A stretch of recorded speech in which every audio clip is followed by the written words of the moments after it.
toca lo que es dos clases. Una es eh, patología benigna y la otra, bueno, ya tengo guardia y también, ¿verdad que hacer los dos temas en una sola sesión es muy tedioso porque es demasiada información? Y la finalidad de las clases teóricas no es para que vengan aquí a estudiar, no es de que ustedes vengan a sentarse y decir, bueno, ¿qué tema toca? A ver, que lo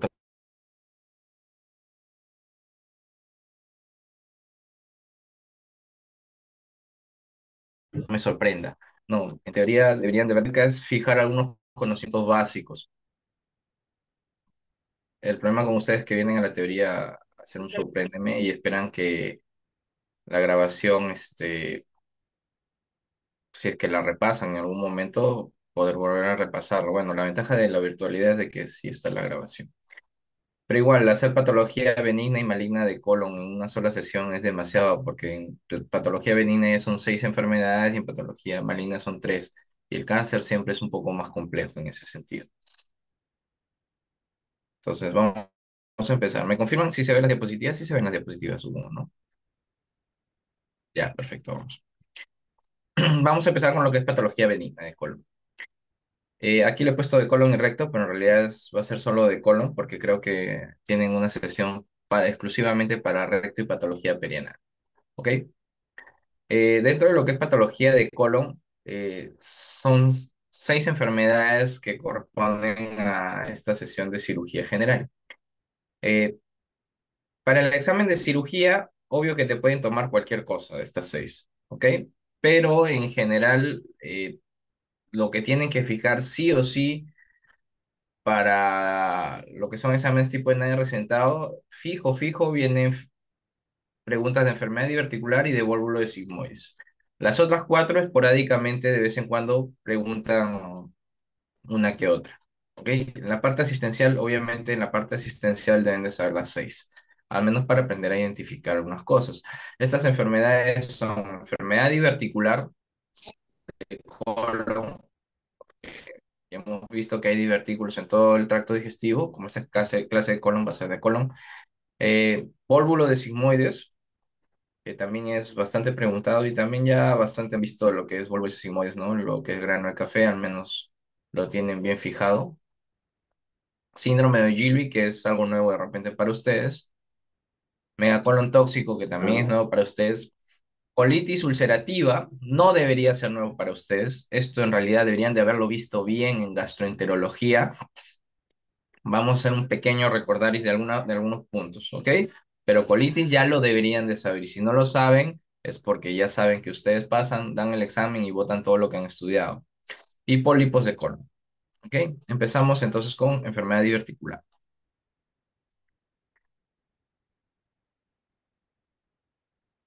Ya han visto divertículos en cirugía general. Creo que han visto divertículos de esófago, que es el divertículo de Senkel, ¿no?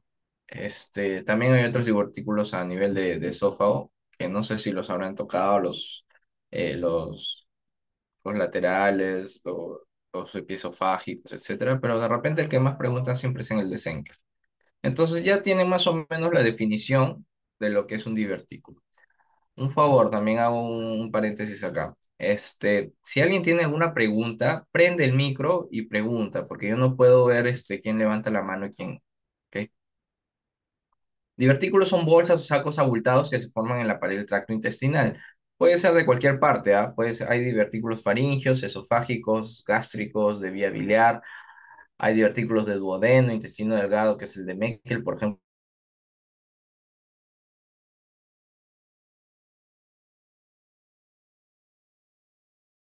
intestino. Hay dos tipos de divertículos. Los congénitos, también llamados verdaderos, ojo, a eso sí anoten porque no lo he puesto en la diapositiva. Divertículos congénitos o verdaderos.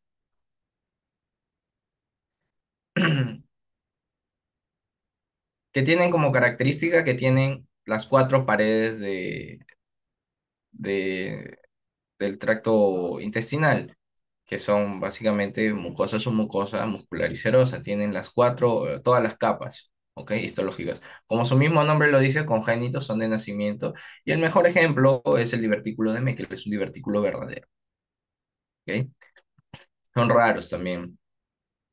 Y los adquiridos, como su nombre lo dice, son adquiridos, no los tienes al nacimiento y los vas adquiriendo.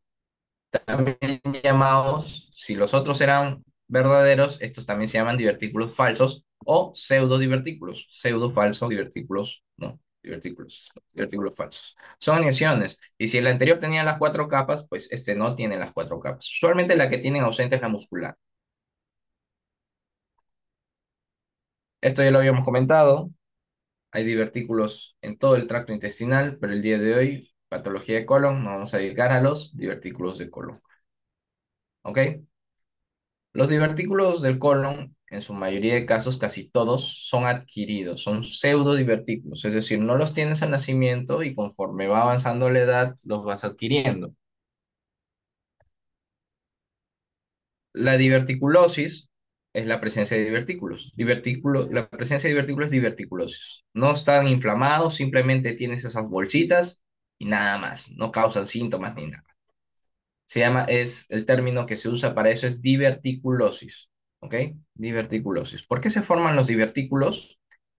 Hay varias teorías, ¿ok? Hay unas teorías que es la de pulsión, que es la que más se considera y la que les voy a explicar. Hay otras teorías que son genéticas, que dice que sí hay cierta predisposición, otras que dicen que hay trastornos de la motilidad intestinal, que algunos que dicen que es por la muscular, por los nervios, etcétera. Al menos la que deben de más o menos tener en su cabeza ustedes es la que le voy a explicar ahora, que es la más aceptada, que se llama por pulsión. ¿Ok? ¿Qué es lo que pasa? Tú tienes aquí el colon, tienes acá las deposiciones, entonces usualmente da en aquellas personas con bajo consumo de fibra vegetal. ¿Por qué? Porque suelen ser estreñidas y hacer un poquito más de pujo al hacer las deposiciones. Entonces, al pujar para hacer las deposiciones, aumenta la presión intraluminal del colon y estos forman divertículos, ¿ok? Forman divertículos. La pregunta es, ¿por qué forman en el sigmoides y no forman en el resto del intestino? O sea, pluma. ¿Por qué los divertículos se forman aquí y no se forman acá o acá? ¿Ok? Eso tiene una explicación. Hay una ley que se llama la ley de Laplace, que de repente se lo han explicado a ustedes en fisiología del aparato cardiovascular, porque también se aplica que aquellas estructuras tubulares con dos orificios, lo más frecuente arterias, pues y venas, ¿no? Pero la ley de Laplace también aplica al colon, ¿no? Porque es un tubo con dos huecos. Entonces, ¿qué dice la ley de Laplace? Tensión es igual a presión por radio. En español, la tensión, es decir, el equilibrio de las fuerzas de la pared, es directamente proporcional al radio. Quiere decir que a menor radio es menor la tensión necesaria para poder romper la pared del colon. ¿Y cuál es la parte del colon que tiene menor radio? El sigmoides, ¿no? La que tiene mayor radio es el ciego. Conforme va avanzando, va disminuyéndose el radio hasta llegar a la parte del sigmoides, que es la que tiene menor radio. Como tiene menos radio, la tensión necesaria para poder romper el sigmoides es menor, ¿ok?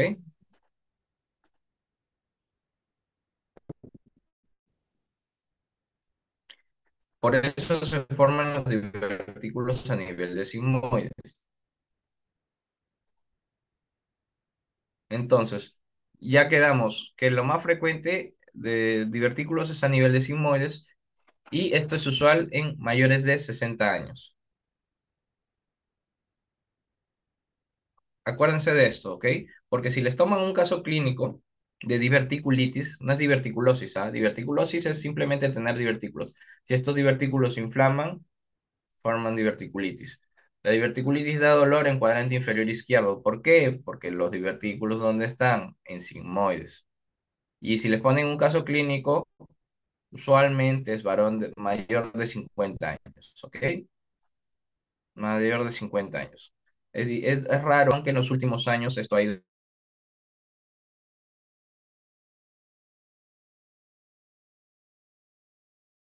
en aumento. Como los divertidos. ¿ok? Son asintomáticos, no es necesario tratar. Una vez que ya tienes estos divertículos, ¿cuál es el riesgo de tener divertículos? Que estos se pueden inflamar, se pueden complicar. Si se inflaman, la inflamación de un divertículo, diverticulitis, ¿no? La terminación itis es inflamación. Esta diverticulitis puede llevar a un absceso o puede llevar a peritonitis. La otra posibilidad es de que estos divertículos sangren. ¿Por qué sangran? Porque justo el divertículo se forma donde ingresa la vasa recta del colon, que es el lugar más débil. La vasa recta son los vasos que nutren al colon. Entonces, justo ahí es la parte más débil y justo ahí hay una arteria donde se forma la... Por eso es muy posible que esto sangre. Más o menos el 50% de los pacientes con divertículos, con diverticulitis sangran. Y esto es importante porque esta es pregunta de, de NAM. De repente no de cirugía, porque hemorragia digestiva no lo ven en cirugía, lo ven en gastroenterología. Pero es causa de hemorragia digestiva baja masiva más frecuente. Masiva. ¿Ok? La causa, si te preguntan causa más frecuente de hemorragia digestiva baja masiva, es enfermedad diverticular. ¿Ok? Ahora, si no fuese masiva, la causa más frecuente es hemorroides, así dicen, ¿no? Pero en este caso, pues es masiva, ¿no? Causa de hemorragia digestiva masiva. Es enfermedad diverticular. Ahora, esta diverticulitis puede cronificarse, sí, se puede hacer crónica, ¿no? Se puede desinflamar, tener varios episodios. Y el problema cuando se hace crónica es de que hay otras dos complicaciones, que es estenosis, que es la disminución de la luz, incluso llegar a ser obstrucción intestinal, un abdomen agudo obstructivo, o puede fistulizar a otros órganos, ¿no? Principalmente vejiga, eso también es pregunta de examen. El órgano al cual más hace fístula es vejiga, ¿ya? Entonces vamos a lo que nos concierte a nosotros. No nos concierte ni hemorragia digestiva y bueno, tampoco no vamos a ver el día de hoy lo que son las patologías crónicas. Nos vamos a centrar en lo que es en la inflamación aguda, que es diverticulitis. ¿Ok? Y diverticulitis, como ya lo expliqué, itis es inflamación. Recuerdan que les dije que las diverticulosis, diverticulosis es asintomática, pero si estos divertículos se inflaman, forman un cuadro agudo que se llama diverticulitis. ¿Y esta diverticulitis por qué le da? Básicamente hay una teoría. La teoría más aceptada es la teoría apendicular. Entre comillas le pongo apendicular. ¿Por qué? Porque es la misma fisiopatología que pasa en apendicitis aguda. ¿Y qué pasa en la apendicitis aguda? Hay un coprolito, que es una piedrita de caca, va y obstruye el divertículo existente. Como este pseudodivertículo tiene mucosa, secreta moco, pero como está obstruido, este va a aumentar la presión intraluminal, va a obstruir la circulación linfática, venosa, arterial, al final va a ocasionar ¿qué cosa? Una inflamación. Esa es la teoría más aceptada. Ahora, no necesariamente puede ser un coprolito, ¿no? Recuerden en apendicitis que puede ser parásitos, puede ser semillas, etcétera. Es por eso que antes no se recomendaba que los pacientes con diverticulosis comen semillas, ¿no? Frutos secos, semillas, porque se pensaba de que había riesgo de que cause una diverticulitis. Actualmente ya no hay evidencia de eso, ¿no? Es demostrado que no es cierto. Pueden seguir comiendo las personas mayores de 50 años con divertículos, seguir comiendo sus semillas. Entonces, ya estamos hablando no de diverticulosis, recuerden, estamos hablando de diverticulitis, itis, inflamación. Si ya hay inflamación, recuerdan lo que hay en una inflamación, dolor, rubor, etcétera. Entonces, ¿qué es lo que va a tener? Dolor, dolor, ¿ok? Los síntomas que va a tener, dolor. Y como el sigmoides está en cuadrante inferior izquierdo, el dolor que va a tener es en cuadrante inferior izquierdo o fosiliaca izquierda, es lógico. Y como todo dolor visceral, se va a acompañar de sintomatología parasimpática. Ok, náuseas, vómitos y por eso. Es por eso que también se llama la apendicitis izquierda. ¿Ok? Es un dolor en fosa ilíaca izquierda, cuadrante inferior izquierdo, ¿no? Asociado a náuseas, vómitos y por eso. Ahora, si te lo traspolo a un caso clínico, te voy a poner varón de 70 años que acude a emergencia porque este es un abdomen agudo, no es un abdomen agudo de tipo, ¿qué tipo? Inflamatorio, porque es itis, inflamación. Varón de 70 años que viene a la emergencia por un dolor en cuadrante inferior izquierdo, asociado a náuseas, vómitos y porexia. La primera sospecha diagnóstica que vas a tener, una de las primeras debería ser enfermedad diverticular. Así como te digo, dolor en fosilia acá derecha, lo primero que piensas que es apendicitis, infección urinaria, si es mujer en edad fértil, o quiste ovario torcido. Igual, si te viene dolor en cuadrante inferior izquierdo en un varón mayor de 50 años, obviamente lo primero que vamos a pensar es enfermedad diverticular. Lo corroboramos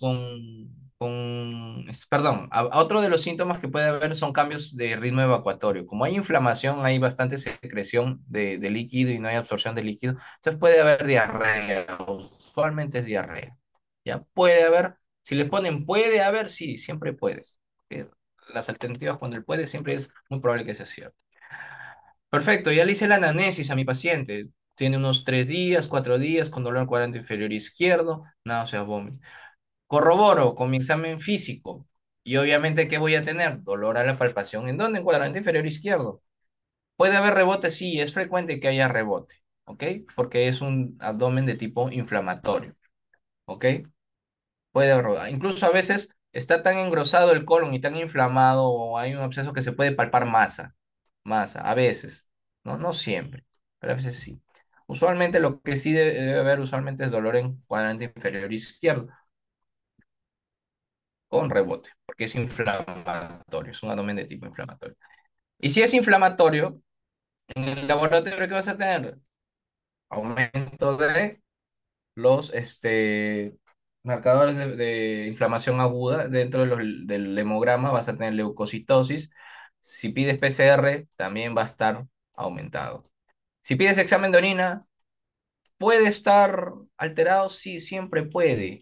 Puede estar alterado. Recuerda que atrás del colon, ¿qué pasa? El uréter. Del riñón lo dibujé para el otro lado. Del riñón pasa el uréter. Si hay una inflamación hacia atrás, obviamente que puede haber leucocitosis. No es lo usual, pero puede, siempre puede. Al menos lo que sí debes de tener en una diverticulitis es leucocitos elevados y PCR aumentada. Dentro de los leucocitos, obviamente, pues, ¿cuáles leucocitos van a estar aumentados? Los marcadores de inflamación aguda, ¿no? Usualmente los neutrófilos y los neutrófilos, el que debería de aumentar y no sé por qué no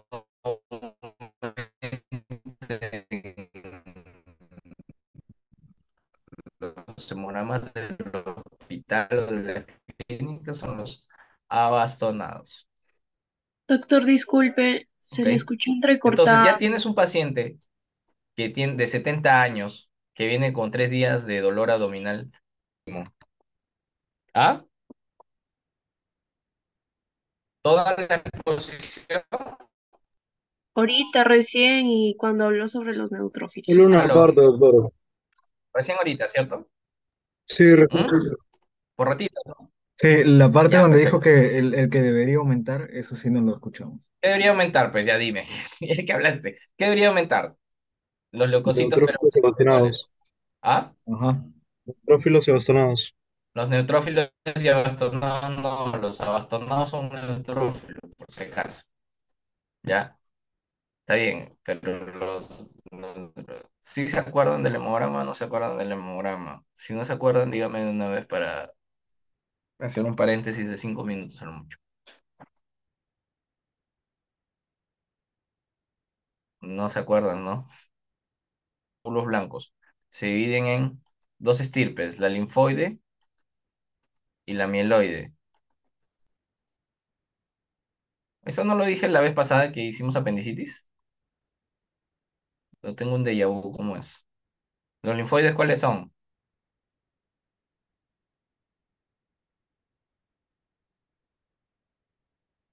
Ahora sí se escucha, ¿no? No me van a decir que no se escucha.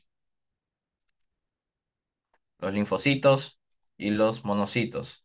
Los macrófagos que cuando llegan a su centro de acción se transforman en monocitos.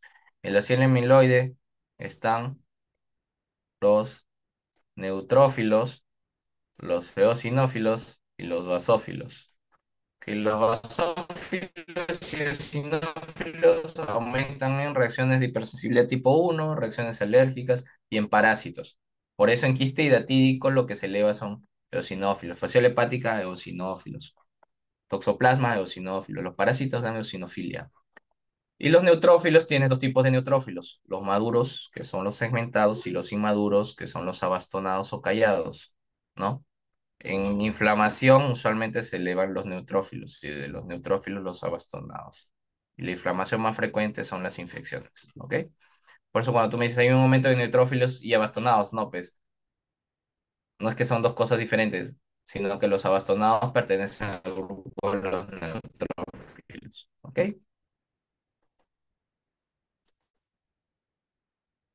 Entonces vas a tener un aumento de leucocitos a predominio de son. En su examen les vino desviación a la izquierda en el Alvarado. Ahí cayeron bastantes porque no sabían a partir de cuánto era división izquierda, es más de 10%. O en valores absolutos, que es como debería de verse realmente, es más de 500. Y obviamente también va a haber los marcadores de inflamación aguda. Uno de los más importantes es el PCR. Lo bacán del PCR para diverticulitis, es de que hay estudios que dicen que cuando es más de 15 o más de 15 a 17, este, ya es una diverticulitis complicada. Es un valor predictivo positivo es específico, pero no es sensible porque si tiene menos de 15 no quiere decir de que no esté complicada, ¿no? Pero si es más de 15 es muy probable que sí esté complicada, ¿ok? Es específica, pero no sensible. Y para algunos estoy hablando chino, pero bueno, no creo que les tomen esas cosas, pero sí quiero que sepan de que los marcadores en un abdomen agudo inflamatorio va a estar aumentado que los marcadores de inflamación aguda, pues es itis, diverticulitis. Ahora, ya tenemos la alta sospecha, todavía no tenemos diagnóstico, ¿cierto? Porque sabes que tiene un abdomen inflamatorio por laboratorio. Sabes que probablemente esté en cuadrante inferior izquierdo, pero no tienes nada objetivo que te diga que sea el diagnóstico de diverticulitis. Tu primera sospecha diagnóstica es diverticulitis. ¿Qué le pides? Tomografía. Y aquí es donde difiere del, de la apendicitis. ¿Por qué? Porque en la apendicitis no es necesario tomarle una tomografía para yo tomar una decisión quirúrgica. No, acá sí es necesario tomarle una tomografía. ¿Y por qué? Porque a diferencia de la apendicitis aguda, no todas las diverticulitis se operan. ¿Y de qué depende que se opera? Depende de la tomografía.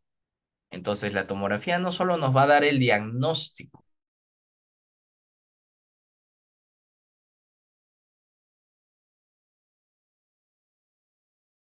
¿sí? ¿Ok? Por eso es importante la tomografía aquí en diverticulitis. Entonces, si te viene un paciente, de nuevo, vuelvo a repetir, por grabadora. Se escucha porque aquí me sale conexión inestable. Se entrecorta, ¿no? Por ratitos. Sí, doctor, ahí se entrecontó Sí, un poco. doctor. Sí, Pero doctor. sí se escucha ahora, ¿cierto? Ahora Ahorita sí. sí. Sí, lo que pasa es que estoy con los megas del celular. Por Wi-Fi es peor todavía. Entonces, bueno, este, les decía, voy a sonar a grabadora, ¿no? Rota, pero vamos a repetir nuevamente. Viene un paciente, caso clínico, varón de 60 años, que viene con, bueno, pongámosle antecedente de constipación, ya, pongámosle para que haya un antecedente por ahí, ¿no? Y viene con dolor de 3 días de evolución, cuadrante inferior izquierdo, asociado a náuseas, vómitos, diarrea, ¿ok? Le palpan ustedes y le duele en cuadrante inferior izquierdo, con rebote positivo. Entonces, le sacan el hemograma y va a salir leucocitosis, PCR elevado. ¿Qué le van a pedir? Ah, ¿hay que operarlo? No, hay que pedirle, ¿qué cosa? Tomografía, ¿ya? ¿Para qué? Para hacer diagnóstico y como tu principal sospecha diagnóstica va a ser diverticulitis, vas a ver qué tan severo está. Esta es una tomografía normal, aquí lo dice, es normal, ¿ok? El colon, ¿lo ven? ¿Se ve el colon? Les voy a enseñar el colon sigmoides. Recuerden que en la tomografía lo que está al lado derecho es del lado izquierdo. Vamos a cambiar el color guinda. Este es el colon, es el colon. descendente y ahí se ve el colon sigmoides. ¿Ok? Sí se ve, ¿ok? Es un colon normal. Este tiene divertículos. Este es el colon, ¿ok? Este es el colon. Pero ven que este colon tiene como unas burbujitas, ¿ves? Unas burbujitas. Hay que sobresalen, ¿no? Esos son los divertículos. Incluso la pared del colon está un poco engrosada. Si ustedes se dan cuenta, vamos a borrar todo. La pared del colon es así, delgadita, ¿ok? Acá no se ve delgada porque, bueno, está cogiendo un plano que está toda la pared, pero usualmente es delgadita. Acá, miren, aquí está un poquito engrosada, ¿ya? Miren, ¿no? Esa es una diverticulosis. Es decir, el paciente que tiene divertículos. No están inflamados, solo tiene divertículos. Ese paciente está sintomático. Se le tomó una tomografía por otra cuestión. ¿Ok? Pero miren el paciente con diverticulitis. Si es diverticulitis, itis, ¿qué es? Inflamación. ¿Qué vas a ver? Alrededor, el tejido celular subcutáneo, la grasa, se ve así, de este color. Igual la grasa del abdomen también se ve de este color, es del mismo color, ¿ve? ¿No? ¿Ven? Es la grasa del mesenterio y esta es la grasa del tejido celular subcutáneo. La grasa del tejido celular subcutáneo, la grasa del mesenterio, son del mismo color. Es grasa. En cambio, miren acá. Aquí es una grasa normal. Claro, pues porque está lejos. Aquí es una grasa normal. Pero miren este color. Es más clarito, ¿cierto? ¿Por qué? Porque hay edema.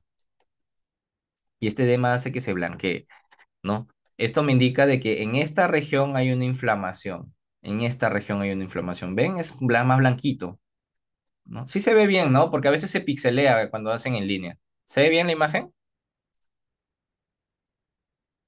Sí, está doctor. pixeleado? Alguien que me confirme. Se ve bien, ¿cierto? No está pixeleado. Sí, se Sí, ve se ve bien. bien, doctor. Ya, perfecto. Entonces sí ven el blanquito, ¿cierto? La grasa de acá hay una inflamación en cuadrante inferior izquierdo, ¿ok? Este no está inflamado, claro, está lejos. Este tampoco está inflamado, claro, porque es piel, ¿no? Pero acá sí. Y si tú te das cuenta, acá están los divertículos, ¿ves? Estas burbujitas de acá y el colon aquí está engrosado, pues, ¿no? Aquí hay otro divertículo, ¿ves? Esa es una diverticulitis. Bien, ya tenemos diagnóstico.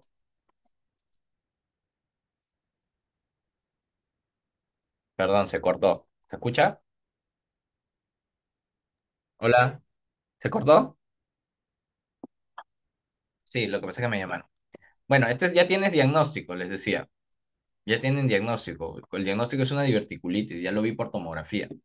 Se pide ecografía, no es muy útil. O sea, sí es útil la ecografía. La evidencia dice que es útil, pero en manos muy especializadas. O sea, un ecografista que solo se dedique a colon, que acá no hay.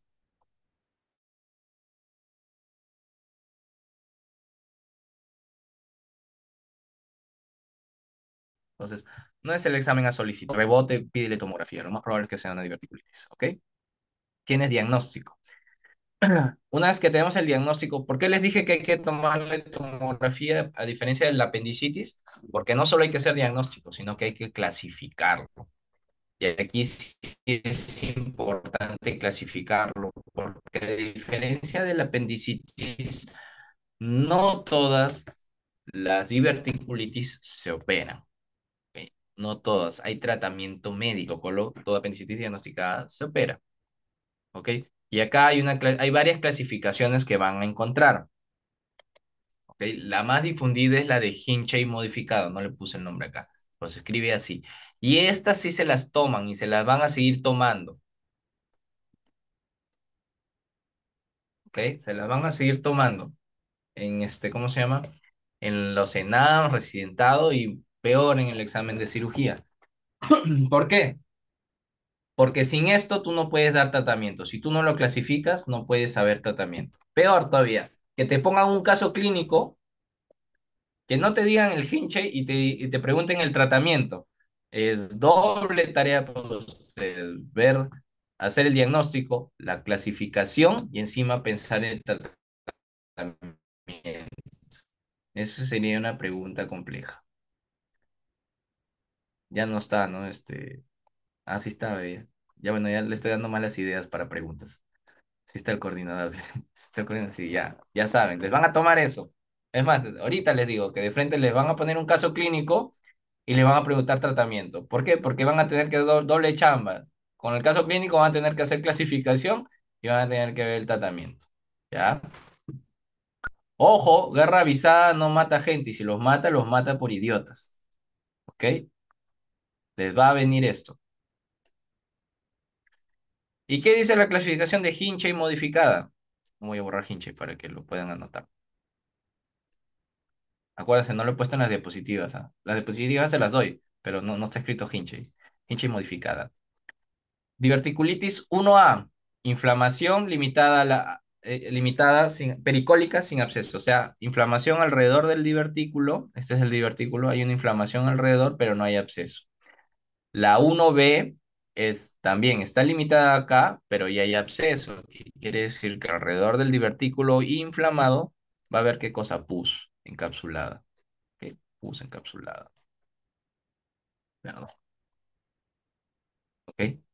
La tipo 2 es un absceso pélvico, retroperineal o a distancia. ¿Qué quiere decir la 2? De que va a haber un absceso, pero ya no alrededor del divertículo, sino va a haber un absceso lejos del divertículo. El divertículo inflamado está por acá y el absceso va a estar lejos, pélvico, retroperitoneal. ¿Por qué el retroperitoneal? Porque recuerden que atrás del colon, ¿qué hay? El retroperitoneo, pues, ¿ya?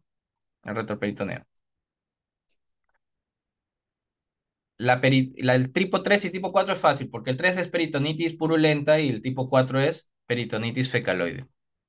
¿Ya? Esa es la diferencia. Uno es fecaloide, ¿cómo sabes en la tomografía que es de posiciones y no es pus? Porque va a haber gas. ¿Ok? Gas va a haber líquido libre, va a haber líquido libre, va a haber líquido, porque es peritonitis, va a haber líquido libre, pero en la peritonitis fecaloide va a haber gas, ¿no? Como hay gas, ya se asume de que es fecaloide. ¿Listo? ¿Alguna pregunta acá para pasar por el tratamiento? Porque si no entienden esto, este, obviamente el tratamiento no va a poder responder la pregunta del tratamiento. ¿Ya? Uno A y uno B es pericólica. Uno es inflamación y otro es absceso pericólico. El tipo 2 es un absceso, pero a distancia. Puede ser en pelvis retroperitoneo o en otro lado, que sea a distancia. Tipo 3 es fácil, peritonitis purulenta. Tipo 4, peritonitis fecaloide. ¿Cómo la diferencia? Porque este tiene gas. ¿Ya? Puede haber incluso neumoperitoneo o incluso puede haber neumoperitoneo en algunos casos. Y una vez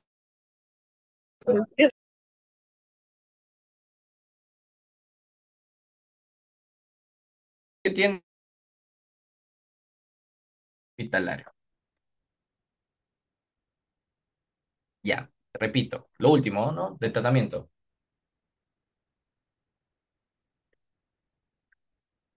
Ya, repito. Este, las guías que dicen que el tratamiento depende del hospital en el cual uno trabaje, o sea, no hay un protocolo fijo. Puede ser que en el hospital Almanzor donde trabajo operamos de tal forma y no lo del Heisen de otra, lo del esto es diferente, lo del regional en otro lado. Pero en líneas generales, el Hinchey 3 y Hinchey 4 va para cirugía de todas maneras, ¿no? Estamos hablando de peritonitis, ¿ya? Eso es fácil, ¿no? Es operar de todas de frente a operaciones. Con respecto a los abscesos,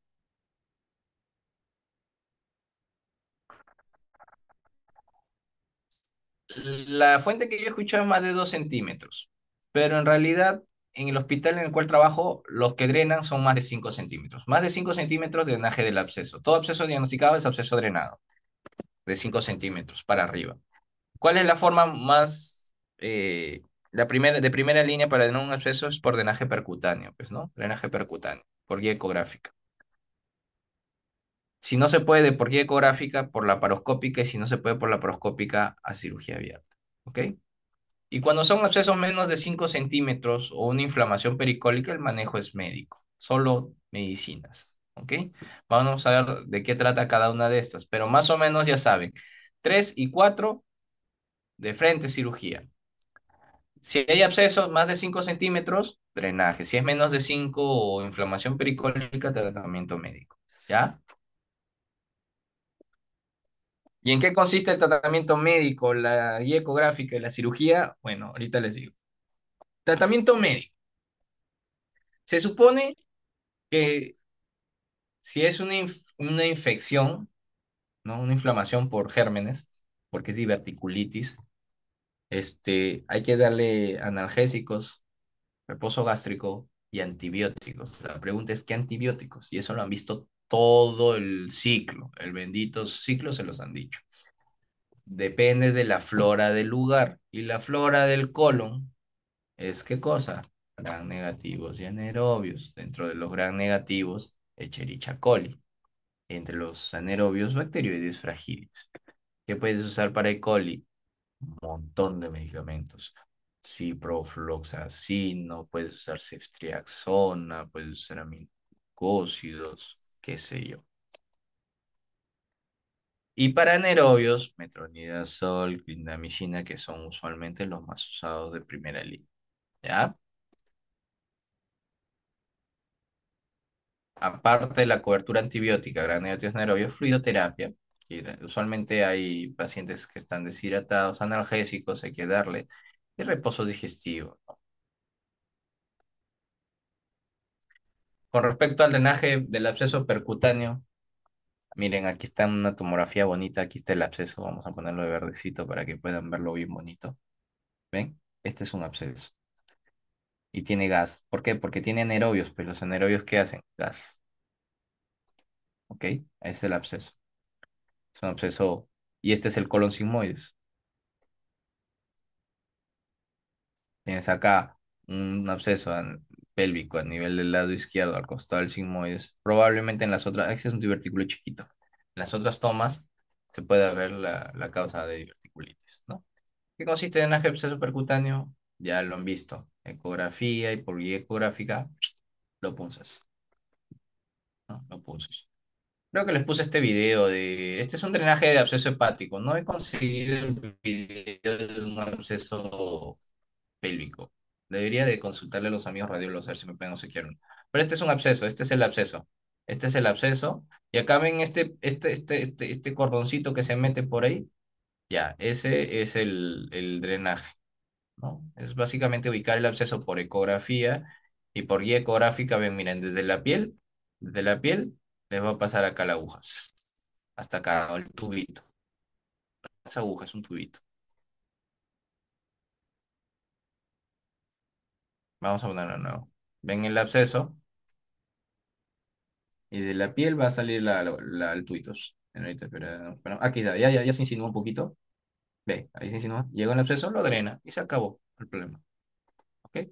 Obviamente que no solo es el drenaje, sino que también, ¿qué vas a darle? Antibiótico. ¿Qué antibiótico? Gran negativo. Fluidoterapia, analgésico y reposo digestivo.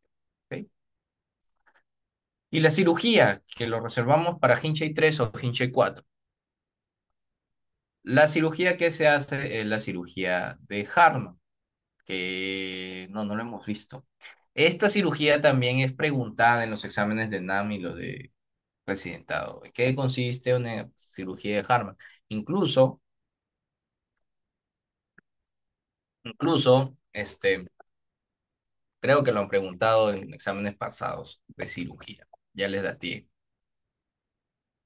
Que no es ningún secreto porque tienen su banco de 700 hojas. ¿En qué consiste una cirugía de Harman? Bueno, la parotomía es obviamente, ¿no? Vas a, tomía, corte, ¿no? Tomía es corte, la parotomía, la paro es abdomen. Es un corte del abdomen. Obviamente, pues vas a tener que cortar el abdomen para hacer la cirugía. Sigmoidectomía, ectomía, ¿qué es? Sacar. Ectomía es sacar.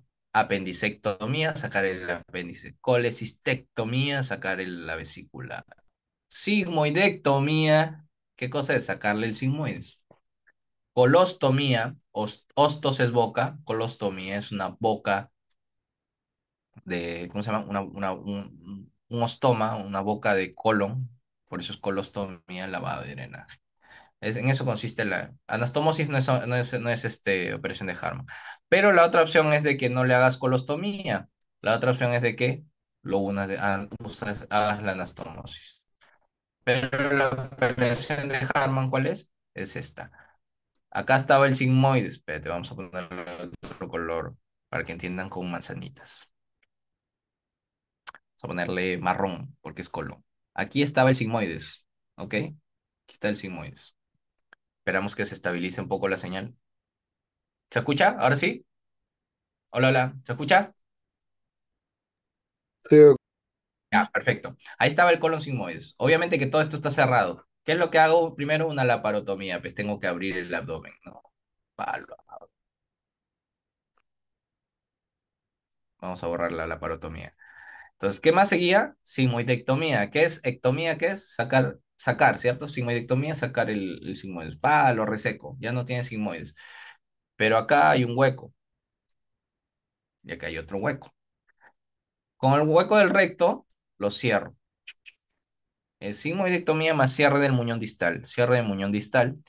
¿Y qué hago con el de acá? El de acá no lo puedo cerrar porque por algún lugar tiene que hacer la caca, ¿cierto? Si tú lo cierras esto, ¿por dónde va a hacer la caca? No va a poder hacer la caca. Entonces, ¿qué es lo que hago? Una ostomía, una boca, colostomía, que es lo que está ahí, ¿no? Esto es la colostomía. Ostos. Ostos es boca, una boca de colon. Entonces, el paciente va a defecar por acá. ¿Es permanente? No, no es permanente. Esto después de un par de meses, vamos, voy a voy a sacarle la colostomía y lo voy a anastomosar acá. Pero esta es la operación de Harman. Sigmoidectomía más cierre del muñón distal más colostomía. ¿Ok? La otra opción es no hacerle colostomía y unirlo de frente. Actualmente hay mucha tendencia a hacer eso, ¿ya? La evidencia demuestra de que sí, en la mayoría de casos debería de tenerse como primera opción eso. Esta es una colostomía, por si no lo han visto, los que han pasado visita en los hospitales. Sí, es muy frecuente ver colostomías pasando visita.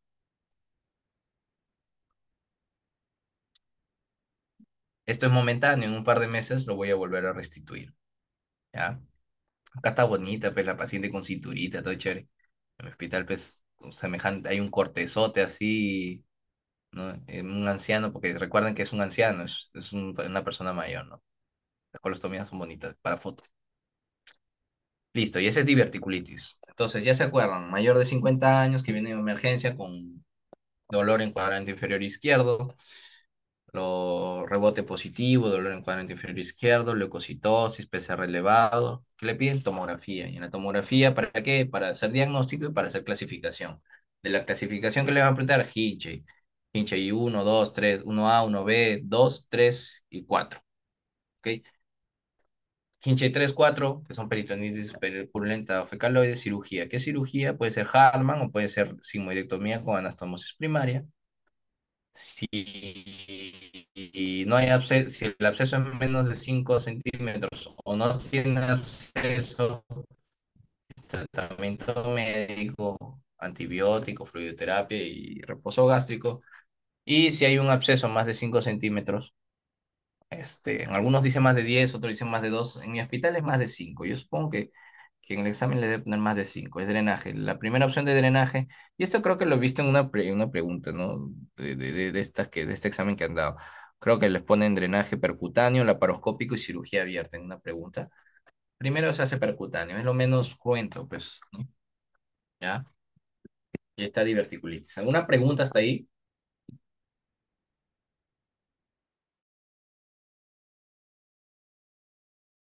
doctor, una consulta con respecto al tratamiento cuando se le va a Ya, realizar ya.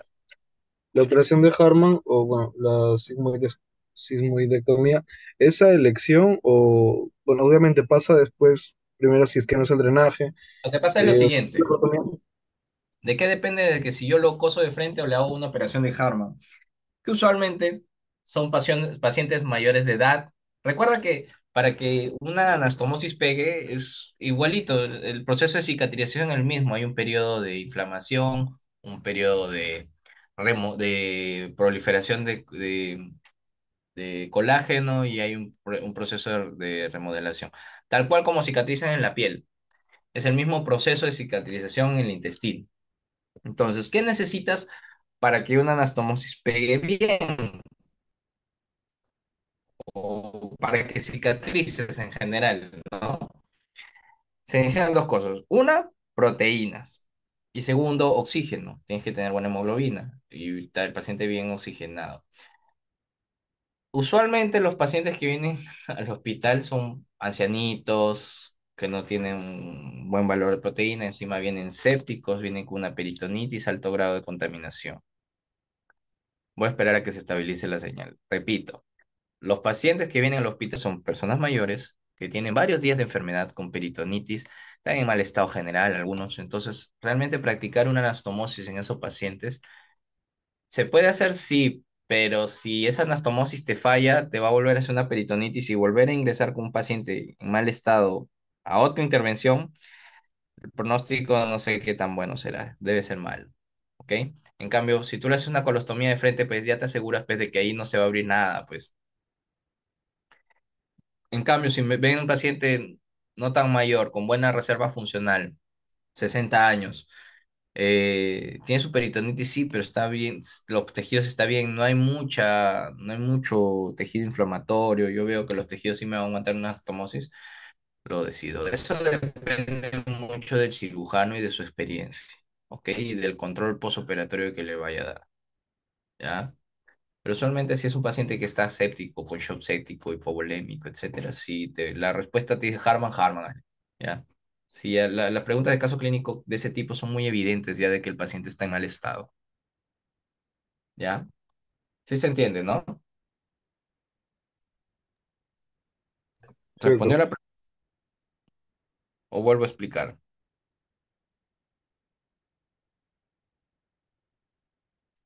¿Se entendió? Sí, doctor. Ya.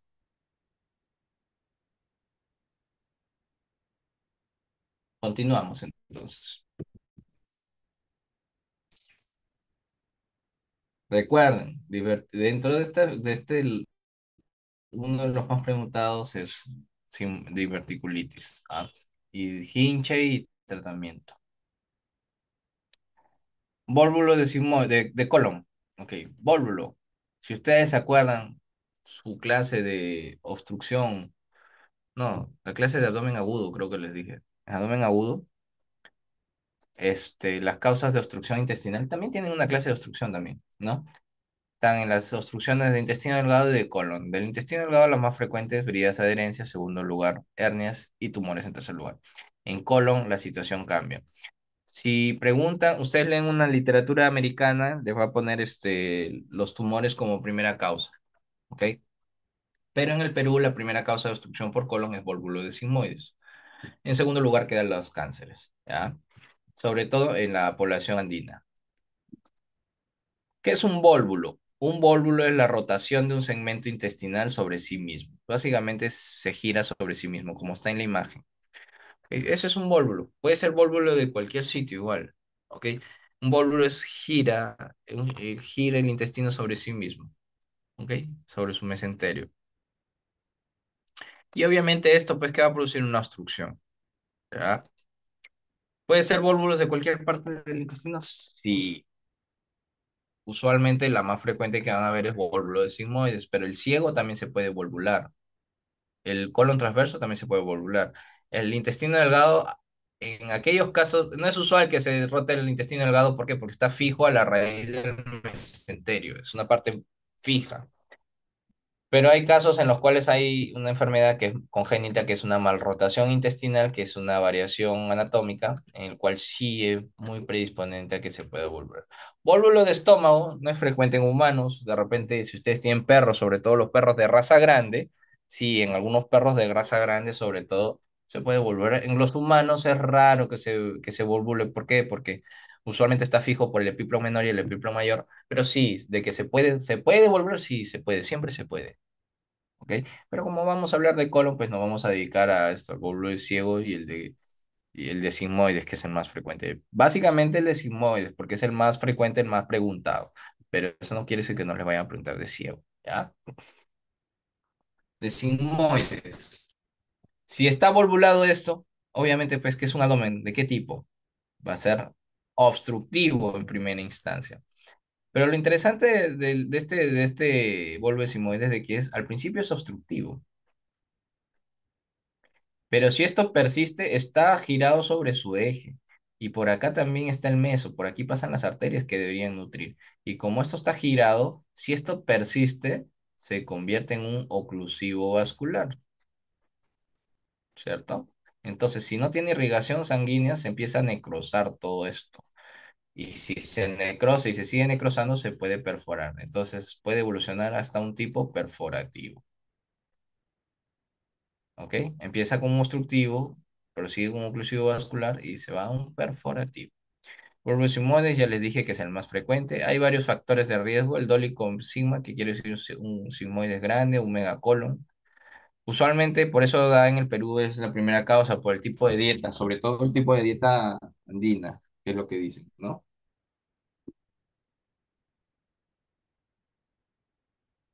Eh, el mesenterio amplio, edad avanzada, varones. Las personas postradas crónicas tienden a tener un colon grande, dólico sigma. El uso de laxantes también crónico. ¿Sí? Me he preguntado los factores de riesgo. De todas maneras, no les digo que no me he preguntado porque les pueden preguntar cualquier cosa que esté en la diapositiva. Síntomas, es deducible, ¿no? ¿Cómo empieza? ¿Con un abdomen qué tipo? Obstructivo. El paciente va a venir con qué cosa? Con un abdomen agudo obstructivo. ¿Qué quiere decir? Va a tener un dolor de qué tipo? Cólico. ¿Por qué? Porque es de visera hueca. Dolor al principio cólico, que si evoluciona puede llegar a un hilio, ¿ah? Y dejar de doler. Al menos tipo cólico, ¿ok? Dolor tipo cólico. Si es obstructivo, ver distensión abdominal, náuseas, vómitos y ausencia de deposiciones. Un abdomen obstructivo. Si viene un paciente con esta clínica, lo primero que piensa es una obstrucción intestinal. ¿Ok? Obviamente que si vienen después de varios días un poquito más avanzado y esto está complicado, puede haber fiebre porque puede haberse perforado, rectorragia, puede haber abdominal, dolor abdominal difuso, ya no cólico. ¿Por qué? Porque esto ya se reventó. ¿Ya? Depende en qué momento lo, lo aborden el abdomen. Al examen físico, obstrucción intestinal, ¿qué va a tener? Distensión abdominal, ruidos uréreos metálicos, hipertimpanismo abdominal, tacto rectal vago. ¿No? Hasta ahí yo solo sé que mi paciente tiene una obstrucción intestinal, nada más. ¿Ok? Caso clínico, varón de, puede ser 40 años, 50 años, usualmente es varón, viene con náuseas, vómitos, ausencia de posiciones, distensión abdominal, ruidos uréreos metálicos o de lucha, no tacto rectal vacío. Lo único que sabes ahí es una obstrucción intestinal. Laboratorio, puede haber fiebre, ruidos uréreos ausentes, signos peritoneales, shock, dependiendo de que si esto ya está perforado o no. Usualmente no. Laboratorio puede haber leucocitosis, pero hasta ahí yo solo sé que es una obstrucción, no sé de dónde. Entonces, ¿qué le van a pedir a un paciente con náuseas, vómitos, ausencia de posición, distensión abdominal, ruidos y dolores metálicos, ausencia de deposiciones en la ampolla de váter, en la ampolla de váter, claro, en la ampolla rectal? Radiografía. En la radiografía me va a dar el diagnóstico. Y esta es una de las pocas ocasiones en las cuales la radiografía es patognomónica, ¿no? ¿Qué es patognomónica? Grano de café. Grano de café. Esta es una palabra mágica. Si ustedes ven una pregunta de cualquier examen, de cualquier tipo, grano de café, ya, lo primero es volvulismo es pacto mnemónico. Son palabras mágicas. Hay palabras mágicas, por ejemplo, si en un caso clínico me viene, ustedes no han llevado gineco, pero si me ven copo de nieve en la ecografía, esto es una mola completa. Si me dicen otra palabra mágica, ganglios en cáscara de huevo, es silicosis. Entonces son palabras mágicas. Si ponen una pregunta, grano de café, pólvulo sigmoides. Lo primero que se me viene a la cabeza, así que memoricen. El otro signo es signo de omega. ¿Ok? ¿Y a qué corresponde ese grano de café? Al vólvulo, pues, ¿no? Con eso haces diagnóstico, ¿no? Al vólvulo.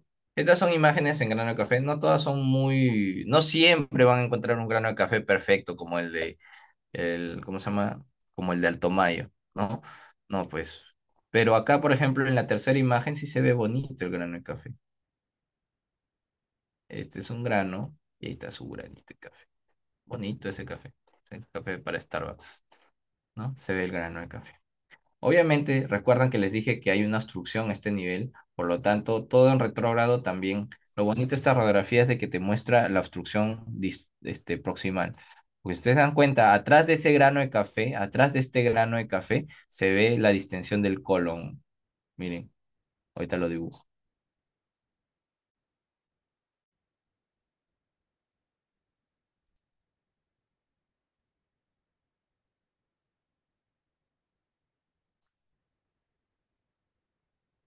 Y en este nivel está la obstrucción. ¿Ven? Atrás de ese grano de café, si agudizan el ojo, ahorita voy a borrar las líneas, se puede ver el colon distendido, ¿no? Porque obviamente hay una obstrucción proximal. En el de acá, el vólvulo es este. No es un grano de café muy bonito, pero el vólvulo es este, ¿no? Este es el vólvulo. En el de acá, en la primera imagen, este es el vólvulo, ¿no? Un grano de café, no muy bonito, me parece un potito, un durazno, ya. Y aquí se ve el colon distendido de atrás, ¿ok? Listo. Grano de café. En el caso clínico te tiene que poner grano de café. Si no, la primera opción, si no te ponen radiografía en el caso clínico, es una obstrucción intestinal y lo primero que se te debe venir es bridas adherencia, pues, ¿no? Es la primera causa. Bueno, si te sacan la radiografía, para por preguntarte Volvo, te tienen que dar el grano de café. Ahora, la dificultad no es en el diagnóstico, porque si te ponen grano de café, dime el diagnóstico, ya empieza el toque, pues es facilito, es el vólvulo sigmoides. Así, nivel kinder, no creo que te pregunten. Entonces, lo más probable es que te van a preguntar tratamiento. Y tratamiento hay que dividirlo entre complicado y no complicado.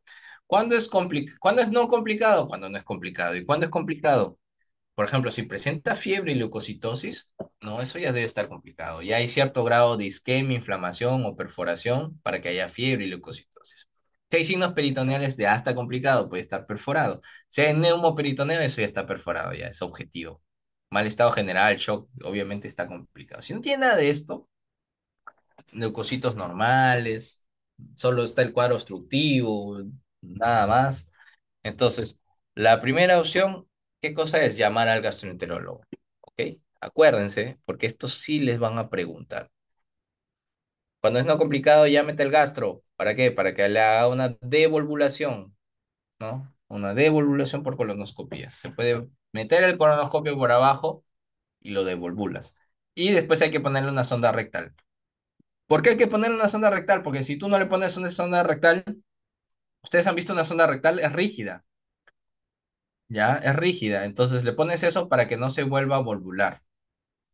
Entonces, ya el paciente ha estado con obstrucción, ha estado vomitando, no ha hecho deposiciones, pero ya lo devolvulaste, ya va a poder hacer deposiciones. Le pones la sonda rectal y lo hospitalizas al paciente. Lo hospitalizas para compensarlo. ¿Por qué? Porque cuando hay un abdomen agudo obstructivo, recuerden, es un paciente que está deshidratado, no ha comido en varios días. Está deshidratado también, ¿por qué? Porque hay escape de líquido en tercer espacio, que es la luz del colon. Entonces, yo lo hospitalizo con la finalidad de hidratarlo, darle antibióticos, perfecto, que coma. ¿Va a hacer deposiciones al costado de la zona? Sí, también. Y después de un par de días de compensarlo, lo meto a una cirugía programada. Como ya está compensado, ¿qué es lo que hay que hacerle? Sigmoidectomía, porque hay que sacarle ese colon grandazo y hay que hacerle una anastomosis primaria, unir el colon con el recto, para ya no dejarle colostomía. Cuando es complicada, cambia la situación y este va muy relacionado con la pregunta que me dijo su compañero. ¿Cuándo haces Harman y cuándo le haces anastomosis? Si el paciente está complicado, en este caso, lo más probable es de que solo hagan una operación de Harman de emergencia. O sea, Harman no solo lo van a usar para, para sigmoide, para diverticulitis, también lo van a usar en volver sigmoides complicado. Ya lo hemos visto, sigmoidectomía más colostomía terminal más cierre del muñón distal. ¿Ok? La otra opción es hacer una anastomosis primaria. ¿De qué depende? Del cirujano, del tipo de paciente, etcétera, etcétera. ¿Ya? Fácil, ¿no? Viene un cuadro obstructivo, radiografía, grano de café, diagnóstico está complicada, no complicada, no complicada, llámate al gastro, que lo devolvule, le pone una sonda y lo programamos en un par de días compensado al paciente. Si está complicado, mételo a sala de frente, Harman. ¿Ya? No es muy difícil. Hay un score que alguna vez vi esta pregunta, que se llama score de canto. Una vez nomás he visto. ¿Verdad que esto en el hospital no lo usamos? No lo usa nadie, no sirve en realidad. A mí, ¿verdad que no me sirve para nada? Pero se los pongo acá porque una vez en todos los exámenes que yo he leído, y he leído un montón de exámenes, vi esta pregunta. Por eso tuve que buscarla y les dejo el score. ¿Verdad que no me... Por si acaso, léanlo. Está en las diapos. Ya desde que está en las diapos los maldije. Está en la diapositiva, se lo pueden tomar. Entonces, válvulas inmóviles no es difícil, ¿no? Factores de riesgo, doble omega sigma, megacolon, estreñido, laxantes, postrados crónicos. Viene el paciente con náuseas, vómitos, ausencia de posiciones, distensión abdominal, ruidos cerebrales metálicos, les hagan radiografía que ven, grano de café, hay que ver si está complicado o no complicado. Si es no complicado, es decir, no hay leucocitosis, no hay fiebre, no hay neumoperitoneo, no hay inestabilidad hemodinámica, etcétera, llame al gastro, devolvúlelo, pone sonda rectal, lo operamos programado. Y si está complicado, sigmoidectomía y colostomía, ¿no? Harvard. Ya está. Obviamente que hay que darle qué cosa, antibióticos, ¿no? Antibióticos, analgésicos, fluidoterapia, ¿no? La terapia complementaria. Ya. Y el pómulo de ciego no es muy frecuente. Usualmente es más frecuente en mujeres embarazadas, así dice la teoría. ¿Verdad que yo he visto una vez un pómulo de ciego que no era mi paciente, ni siquiera era de otro doctor en la clínica? Lo vi la radiografía, tampoco no era mujer ni estaba embarazada, era un hombre, pero la teoría dice que mujer embarazada es más frecuente, ¿ok? El ciego es raro que se volvule porque usualmente es una parte muy fija al peritoneo parietal, pero hay variaciones anatómicas y puede ser móvil en algunos pacientes y se puede volvular, ¿no? El diagnóstico del cuadro es igual, No se escucha bien inestable tu audio. pero no van a haber grano de café, pues, ¿no? Eh, van a ver, ya les comentaba de que ya, no va a haber un grano de café, pues obviamente, el grano de café es en el sigmoides, ¿no? Lo que van a ver es un ciego dilatado, verticalizado, es esto. Esto es el ciego verticalizado, dilatado, ¿no? Como la obstrucción es a nivel de ciego, es de válvula, la dilatación va a ser del válvulo cecal para arriba. Y antes de la válvula cecal que hay intestino delgado. Y va a haber una obstrucción proximal, ¿qué quiere decir? Que van a haber pilemonedas y niveles hidroaéreos. ¿Ok?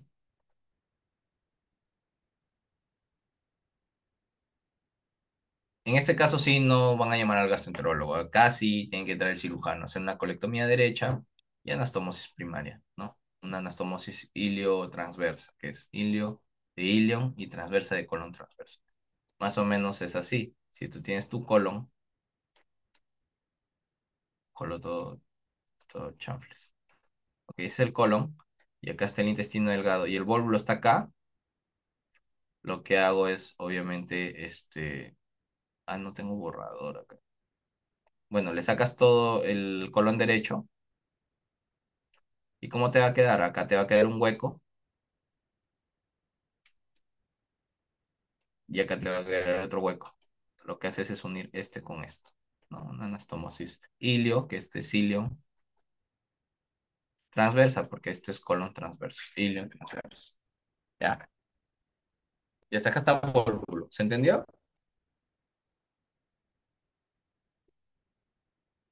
Preguntas. Hubiese preguntas. Síndrome de Ogilvy. Síndrome de Ogilvy es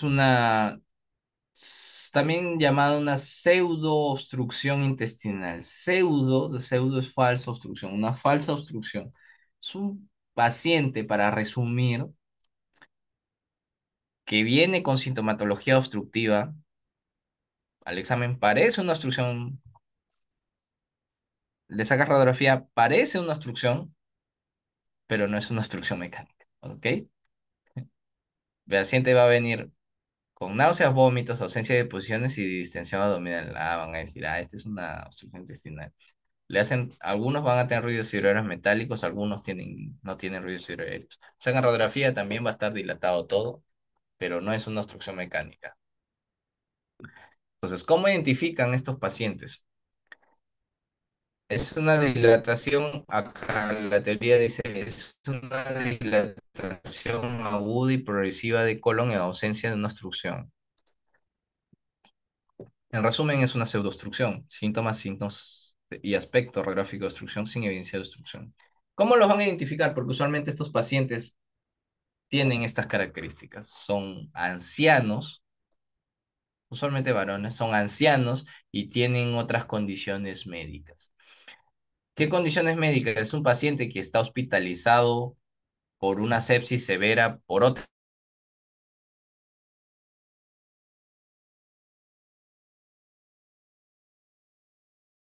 cosa, por una neumonía, está hospitalizado, postrado, es un gran quemado, es un paciente que está en UCI, un paciente que ha sido o va a ser operado de una cirugía pélvica, abdominal pélvica, de cadera, sobre todo. Un paciente que tiene insuficiencia, un paciente que está queso, como dicen, un paciente ya que está más para allá que para acá, y que súbitamente empieza con náuseas, vómitos, ausencia de posiciones, distensión abdominal. Entonces, uy, qué salado, que justo cuando le da la infección urinaria severa que casi lo mata, justo también se le obstruyó la brida y adherencia. No, es muy poco probable, ¿no? Que justo sea tan salado que, oh, justo que se hizo una quemadura grave y está en UCI, intubado. Justo ahí a su cáncer se le ocurrió obstruirse. No, es poco probable. Entonces, cuando tenga un paciente así grave, queso, de UCI, o que va a ser o los de traumatología, que van a ser operados de cadera, que usualmente son ancianitos, ¿no? Mayorcitos, empieza con náuseas, vómitos, pues es distensión abdominal, y les haga una radiografía y ven distensión de esas del gas y del colon, eso probablemente sea un hollín. O que tenga hipocalemia severa, ¿no? O sea, el potasio bien abajo. ¿Y por qué se pasa eso? Porque hay una alteración de un trastorno hidroelectrolítico, un hilio, un hilio funcional, ¿no? También los fármacos producen este tipo, ¿no? Pero usualmente no, usualmente son ancianos con unas condiciones médicas severas. Entonces la clínica va a ser de obstrucción. Se entrecorta, ¿no? Se entrecorta, ¿no? Distensión abdominal, o sea, vómitos, 9 posiciones. Puede haber diarrea en algunos casos. Y el lugar donde la dilatación puede ser tan grave que puede reventar el colon. El colon es como un globo de estos larguitos de payaso. Si tú lo inflas, va a llegar un momento en el cual, obviamente, pues va a vencer la tensión y se va a reventar.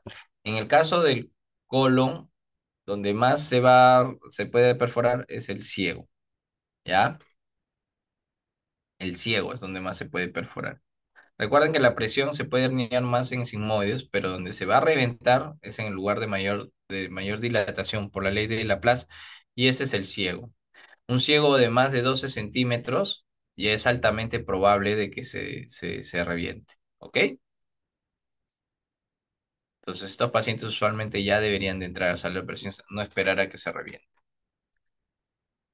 ¿Ven la radiografía? La radiografía ven distensión del colon, que todo el colon está distendido. Ya no entra en el abdomen. Este es el ciego. Este es el colon que va así, y ya lo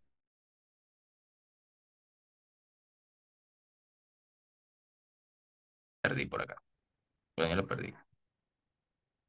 Bueno, por ahí le buscaré la forma, pero va por ahí más o menos. Es el ciego y creo que este es el sigmoide, y va hasta abajo al recto. Va así. Ya, más o menos por ahí. Está dilatado. Miren, incluso eleva la cúpula diafragmática en este paciente. ¿Ve? Eleva la cúpula diafragmática. Este es el colon. Está tan distendido que eleva. Aquí también está distendido todo el colon, ¿no? Y miren, esta es una tomografía. Está distendido todo, gasas delgadas y gruesas. Obviamente, como les decía, en el contexto de un paciente que está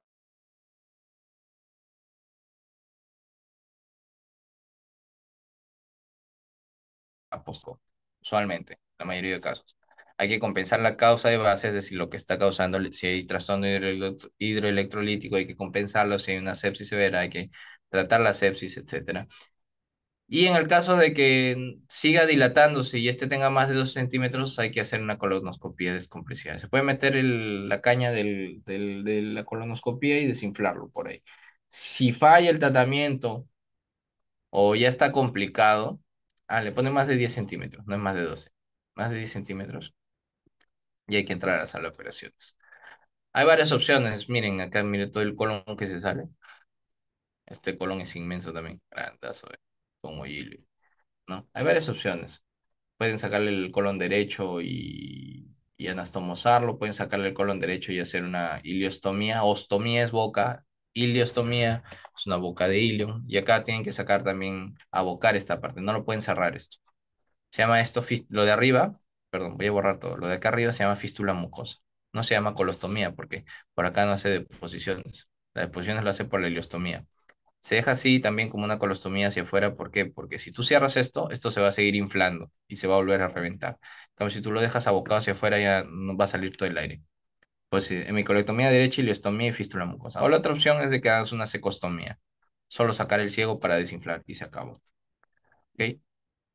Como usualmente es un paciente en mal estado general, porque recuerda que les dije que es de uso, etcétera, esta no es una muy buena opción. Tienes estas dos opciones, usualmente, ¿no? Obviamente, ¿de qué depende, doctor? Depende del cirujano, el tipo de paciente, ¿ya? Mortalidad, si es un paciente de UCI, encamado, gran quemado, gran tequeado, todo lo que quieras, la mortalidad es alta, pues, ¿no? Y encima lo vas a operar y encima no va a estar alimentándose, no se ha alimentado y no va a estar alimentándose. No, pues la mortalidad, pues, vuela, ¿ya? ¿Listo? ¿Se entendió? Es difícil entender un poco el síndrome de Gilbert, no es muy fácil. Doctor, la última diapositiva que explicó la podría repetir, por favor. ¿Está? Sí, sí, sí. Ya. Si es un paciente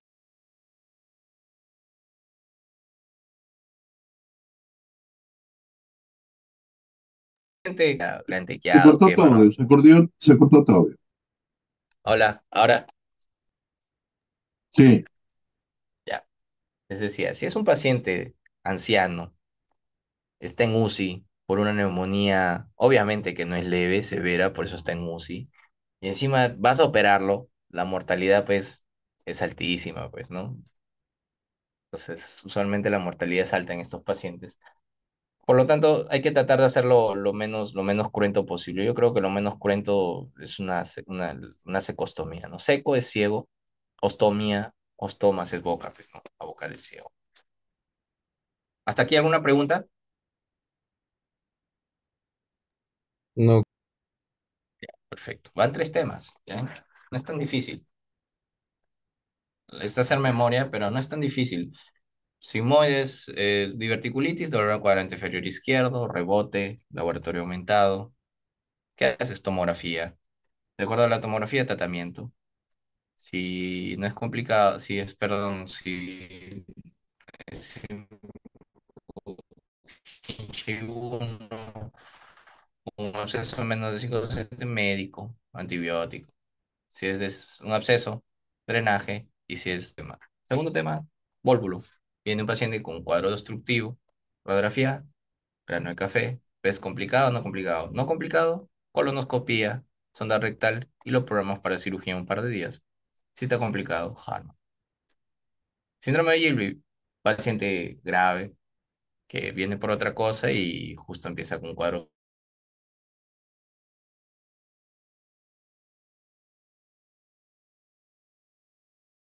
obstructivo, radiografía, distensión de todas las asas, complicado porque ya se perforó, etcétera. Cirugía, secostomía, micolectomía, lo que cualquiera de las 3 opciones. Ya tienes 3 temas. Megacolon tóxico, no es muy preguntado, no es muy frecuente y es difícil. Encima este es jodido, es tóxico, pues. Ahora, no es difícil tampoco. ¿Por qué? Porque su mismo nombre lo dice. ¿Qué esperas cuando te dicen un megacolon? Un colon grande, pues, ¿no? Y tóxico, es tóxico, pues. Este es su mismo nombre lo dice. Megacolon tóxico. Ahí está tu imagen, un colon grande Por eso se llama megacolon. Mira, semejante anaconda que tiene en la primera imagen. Mira esta. Esta es la mano del cirujano. Supongamos que tiene mano chiquita. Pero igual, así tenga mano chiquita, pues, mira, semejante anaconda que le saca. Mira esta segunda. Mira esta, pues, ¿no? Ya, pues, ya saben por qué se llama megacolon, pues, ¿no? Y miren, este ya está negro, todo necrótico. Ya. Obviamente, pues, tóxico es por el aspecto del paciente, pues, ¿no? Esto va a generar una toxicidad sistémica, pero brutal. Entonces, pues se llama megacolon tóxico. No es tan difícil ser médico. Ahora, esto no es una enfermedad primaria, es la complicación de otra enfermedad. ¿Ok? ¿De qué enfermedades? Hay varias enfermedades. Ahorita las vamos a mencionar que como complicación pueden desencadenar un megacolon tóxico. ¿Ok? Acá lo dice abajo bien claro. Complicación potencialmente mortal, obviamente potencialmente mortal porque es tóxico y miren esto negro. De otras afecciones intestinales, caracterizado por un ensanchamiento del intestino, por eso del intestino grueso, pues se llama megacolon, ¿no? Transcurso de unos varios días. ¿Cómo se hace el diagnóstico? ¿No? Afección intestinal más signo de toxicidad más colon dilatado igual megacolon tóxico. Así se hace el diagnóstico. Ahora hay que ver qué afecciones intestinales. ¿Qué afecciones intestinales? Usualmente inflamatorias. Las más frecuentes, colitis ulcerativa y enfermedad de Crohn. Y en infecciosa, Clostridium difficile. ¿Ok? Esto es muy preguntado. Esto, sobre todo. El germen más frecuente es Clostridium difficile. Ya han visto un Clostridium, han visto el Clostridium perfringens, que lo han visto en gangrena gaseosa. Sí, no, gangrena gaseosa.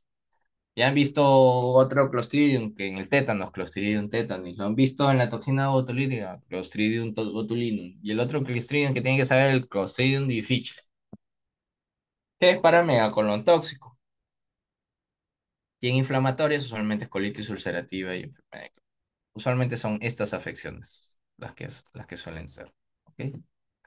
No es muy frecuente aquí en Perú porque la frecuencia de colitis ulcerativa y enfermedad de Crohn aparentemente no es muy alta, pero bueno. Signos de toxicidad. ¿Cómo sabes que un paciente está con signo de toxicidad? Porque tienen que tener las tres de la caja verde, tres de los siguientes y uno de la caja azul. Los voy a mencionar nada más. Fiebre, taquicardia, leucocitosis y anemia. Obviamente, pues un paciente va a tener leucocitosis con ese colon todo necrótico, va a estar deshidratado, va a estar taquicárdico por la sepsis. Es muy probable que cause anemia por sepsis y fiebre. ¿Ok? Va a tener tres de estos. Y uno de estos, deshidratación, compromiso del sensorio, trastorno electrolítico y potencia. ¿Ya? Y la otra opción y la tercera cosa que tiene que tener es el colon dilatado, porque sin un colon dilatado no es megacolon, pues, ¿no? Sacas radiografía y va a haber dilatación del colon. ¿Cómo sabes que este colon está dilatado? Más de 6 centímetros es dilatado. ¿Por qué? Porque cada vértebra mide aproximadamente 3 centímetros. Si acá hay como tres vértebras, dos vértebras y medio, porque está medio oblicuo ese colon, ¿no? Aquí ahí tiene más de 6 centímetros, pues, ¿no? ¿Ya? Este es el ancho del colon. Más de dos vértebras. ¿Ya? Entonces, colon dilatado más toxicidad, megacolon tóxico, pues hasta que me digan lo contrario. Caso clínico, paciente con antecedentes, por ejemplo, enfermedad de Crohn, 1 o 4 días acude por dolor y distensión abdominal. Va a tener distensión abdominal porque es un megacolon, va a haber distensión abdominal, dolor, taquicardia, fiebre. Al examen físico, distensión abdominal, ruidos y ausentes usualmente. Hipersensibilidad a la palpación, hipertimpanismo y leucocitosis y polvulinemia también. ¿Ya? Falta de demostrar la dilatación con una radiografía, lo puedes hacer con una tomografía también. La tomografía, la ventaja es de que lo puedes medir en la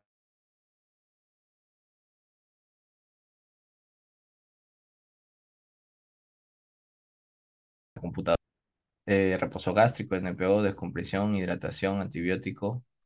Usualmente, obviamente que contra qué, contra Clostridium, pues, ¿no?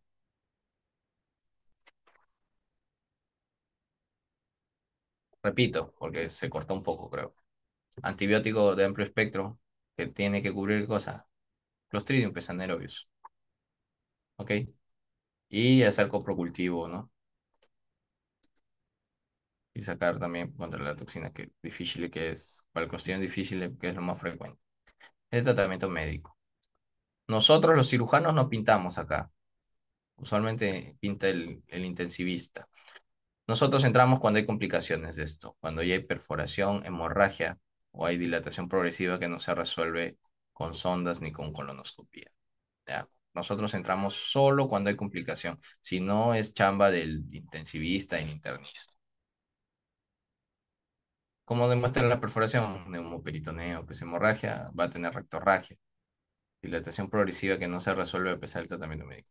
Ahora, ¿cuál es el tratamiento? Lo ideal es esto, ¿ok? Lo ideal es esto. Porque muerto el perro, muerta la rabia, pues sin colon no hay megacolon tóxico. Ya no hay megacolon, pues si ya se lo quitaste. No, lo ideal es colectomía total más ileostomía, ¿ya? En algunos casos puedes hacer esto, ¿no? En casos seleccionados, ¿no? Menos cruento. Pero usualmente, para motivos de examen, usualmente esta es la respuesta. ¿Alguna pregunta? Megacolon tóxico. Tienes que tener solamente memorizarte los antecedentes, megacolon tóxico, los criterios de toxicidad, y megacolon, lo dice su nombre, megacolon, tiene que haber dilatación. No es difícil, su mismo nombre lo dice. ¿Cuánto es dilatación? Más de 6 centímetros. Ahí se los he puesto abajo en las diapositivas. ¿Ah? Vamos a revisar.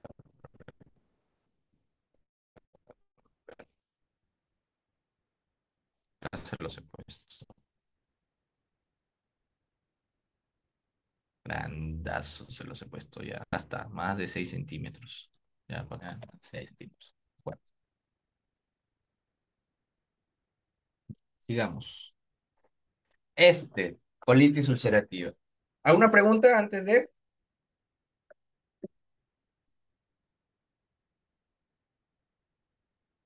Ya vamos 4. No es difícil. Faltan 2 nomás y los otros 2 son fáciles. ¿Por qué es fácil? Porque una colitis ulcerativa no es chamba de nosotros, es la del gastro. Nosotros entramos después, ¿no? Segundo, bueno, ya lo han visto, ¿no? Colitis versus Crohn. Colitis, su mismo nombre lo dice, colitis. Itis, ¿qué es? Inflamación. Inflamación. ¿De qué? Del colon, ¿no? Colitis, el colon. ¿Te puede dar colitis a la boca? No. Aunque ustedes a veces hablan cagadas, pero no, no les puede dar colitis a la boca. Colitis es al colon. En cambio, enfermedad de Crohn. Crohn no, pues Crohn sí te puede dar desde la boca hasta el ano. ¿Por qué? Porque te da úlceras orales, esofágicas, úlceras a nivel gástrico, intestinal, colon y ano, incluso da. Fístulas en ano también da. Entonces, esa es una de las diferencias del Crohn con la colitis. Y ustedes se hacen memorizando, no se hacen que, no sé qué hacen memorizando. Si obviamente colitis te viene, que te tiene que dar en el colon, no te va a dar en otro lado. Y se llama ulcerativa, que es otra diferencia entre la colitis y el Crohn. Ulcerativa, ¿una úlcera qué es? Una solución de continuidad a nivel de mucosa submucosa. Por lo tanto, la colitis solo afecta a mucosa y submucosa. El Crohn no. El Crohn te puede hasta perforar todo el intestino. Afecta hasta serosa. Entonces, obviamente su mismo,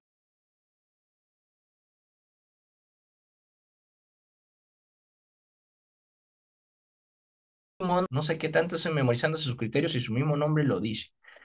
¿Ok? Son muy memoristas, en vez de pensar de que colitis, itis, inflamación del colon. Ahora, lo que sí tienen que aprender es de que es ascendente, ¿no? Va de recto y va ascendiendo de manera progresiva hasta el ciego, así crece. En cambio, no, el Crohn sí, el Crohn es parchado. Puede haber un pedazo de colon ahí y un pedazo de ilio, ¿no? Lo más frecuente incluso el Crohn es ilio, ¿no? Es parchado. Es lo único que de repente tienen que aprender. Entonces, repito, colon, itis, inflamación, úlceras inflamatorias en colon. Es una enteropatía inflamatoria, es difusa, pero se localiza o se limita obviamente solo al colon y recto, afecta mucosa submucosa. A veces puede dar abscesos en las criptas del liver, ¿ya? Puede dar a unos microabscesos, eso es cierto. Em, ¿Qué más? Ya, el problema con esto es de que es una inflamación crónica. Y cuando hay una inflamación crónica, ¿qué genera? Riesgo de que de cáncer. Ese es el problema. Y los signos y síntomas, si hay inflamación del colon, es lógico que va a haber diarrea, rectorragia también, diarrea, tenesmos, urgencias defecatorias, porque es lo que pasa cuando hay inflamación de la mucosa. Esto tiene más o menos lógica y relación. Entonces, ve, miren, la mucosa acá se ve ulcerada. Estas son úlceras, ve, son ulceritas, ¿no? Aparte de que está eritematosa, toda la mucosa está hay un eritema en toda la mucosa, ¿no? Se diagnostica con colonoscopía y biopsia. La sintomatología, rectorragia, diarrea, tenesmo, urgencia para la defecación. Y solo afecta el colon. Ahora, ¿cómo se trata la colitis? Y ustedes lo han visto en gastro. No hay una causa bien sabida, no es idiopática la causa, y como casi todo lo idiopática, corticoides, pues, ¿no? Terapia médica a largo plazo. Y el tratamiento quirúrgico se reserva. ¿Para qué casos? Eso sí deben de saberlo. Se reserva cuando una ya no tolera el tratamiento médico o cuando ya está contraindicado el consumo del tratamiento médico, o cuando ya, la otra opción, cuando ya tiene tantos años que hay riesgo de cáncer alto, o ya tiene un cáncer. Esas son cuando se debe operar. Por eso nosotros casi no operamos esto. ¿Por qué? Porque nuestra tasa de colitis y Crohn no es muy alta y de todos ellos, pues, la mayoría responde bien al tratamiento médico. ¿Ok?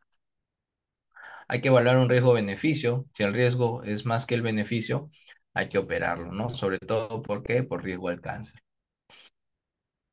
Estas son las estadísticas americanas. 80% tratamiento médico, 20% requeriría tratamiento quirúrgico y están las indicaciones que les había comentado. Sintomatología persistente, a pesar del tratamiento, sea resistencia al tratamiento, en resumen, o intolerancia al tratamiento, esa es otra opción. Y el riesgo de cáncer. Colitis de larga data, si ya tienen pólipos adenomatosos o displásicos. Esas son las indicaciones. ¿Ok? De 8 a 10 años el riesgo es bajo, pero después de los 10 años, cada año que pase aumenta un 0,51% el riesgo de cáncer. Es decir, un paciente con 10 años con 20 años, perdón, de colitis hay un 10% de que haga cáncer. Con 30 años un 20% de que haga cáncer, ¿no? Ya el paciente con 30 años básicamente tira un dado de 6 caras y si sale 6 es la posibilidad de cáncer, es muy alto.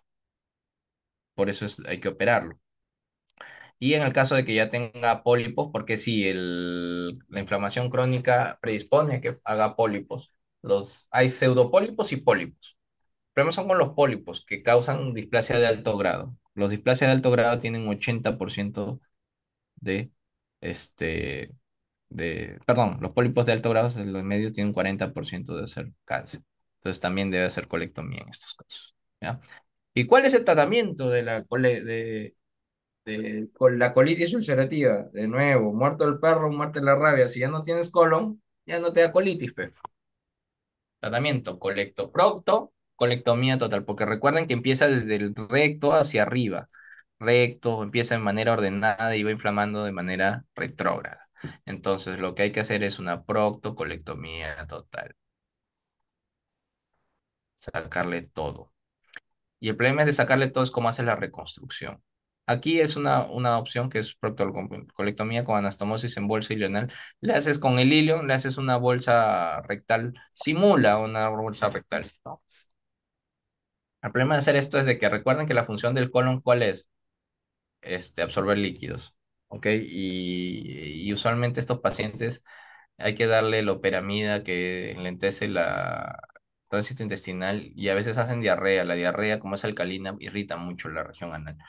La otra opción es hacer una ileostomía terminal permanente, obviamente, porque ya la sacaste del colon y el recto.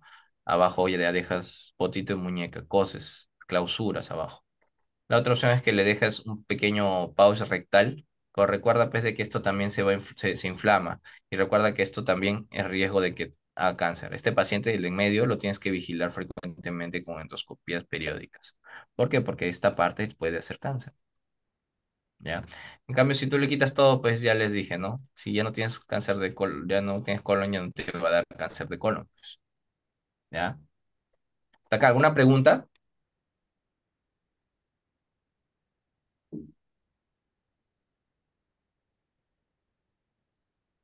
Sí se escuchó todo, ¿no? Ya, Sí. doctor. Sí, ¿no? Ya, perfecto. Sigamos. Ya tienen 5, pues, ya está, no es tan difícil. Ya, pólipos. Hay un montón de pólipos, no se asusten. Acá me interesan solo un tipo de todos los pólipos, ¿ok? Hay pólipo, es cualquier protuberancia de superficie en la mucosa intestinal independiente de su histología. Es simplemente una masita y una protuberancia. Hay varios tipos, obviamente. Son 5 tipos. La verdad es de que tratar y alocarlos con los 5 tipos no creo que sea muy factible para el curso de cirugía. Esta es una especie de introducción hacia la otra clase que es cáncer, ¿ok? Me interesa que sepan esto, los adenomatosos. Para exámenes de recientada, etcétera, o no sé si lean también a martomatosos, ¿ok?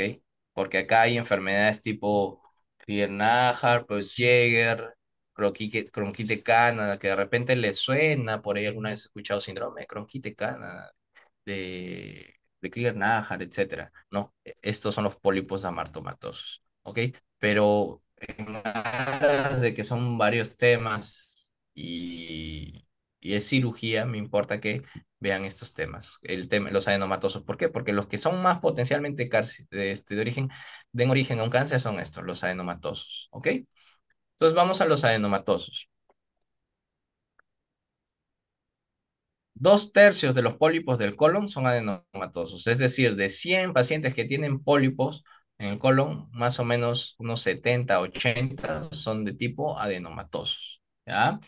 Y de estos, más de alrededor de la mitad va a tener más de uno. No es, usualmente no es raro, pero la mitad de ellos tienen más de uno, dos, tres, cuatro. Factores de riesgo: a mayor edad, mayor posibilidad de pólipos. Es lógico, ¿no? Porque es un niño recién nace, su colon está piticlín, nuevecito, no va a tener nada, pues, ¿no? En cambio, un viejito, pues, ya tiene más pólipos. Y el otro factor de riesgo es el IMC alto. El problema con esto es de que pueden degenerar a un cáncer. Ahora, como es un pólipo chiquito, usualmente son asintomáticos, de crecimiento lento. Ahora, pocos pólipos, esto sí presten atención porque es bien, les va a dar un chucaque para que puedan entender esto. De, de los pólipos adenomatosos, un pequeñísimo porcentaje puede progresar al cáncer. 5% en un seguimiento de 7 a 10 años, son pocos. Pero la mayoría de los cánceres de colon y recto derivan de un pólipo. O sea, pocos pólipos derivan en un cáncer, pero de los cánceres la mayoría proviene de un pólipo. ¿Se entendió o vuelvo a explicar? De nuevo, doctor. De 100 pacientes que tienen un pólipo que es benigno, imaginen 100 personas, ustedes son, en su promoción son 150, ya, de su promoción de 100, 5 de ellos que tienen pólipos, ¿no? Imagínense que todos tienen pólipos, imagínense que todos tienen pólipos, solo 5 de ellos van a tener cáncer, ¿ok? Pero pongamos la figura al revés. De 100 pacientes que tienen cáncer, imagínense que todos ustedes tienen cáncer, los 100 de ustedes, ¿ok? Los que derivaron de un pólipo son alrededor de 80. ¿Entienden? ¿Se entendió? O sea, los pólipos es poco probable de que hagan cáncer, pero de todos los pacientes con cánceres, la mayoría derivan de un pólipo adenomatoso. ¿Ya? Ahora sí se entendió. Sí, doctor. Ya, Sí, perfecto. doctor. Entonces, recuerden, los pólipos es raro que degeneren, pero de un 100% de pacientes que tienen cánceres, 80 de esos pacientes vienen de un pólipo adenomatoso. Y eso lo vamos a hacer en cáncer. Por eso esto es una introducción a esto. ¿Y de qué depende de que este pólipo malignice? ¿Qué tan riesgoso es que este pólipo que tengo yo malignice? Depende de 3 factores. del tamaño, la histología y la displasia. Hay pólipos pequeños de menos de 5 milímetros, medianos de 5 a 10 y grandes más de 10.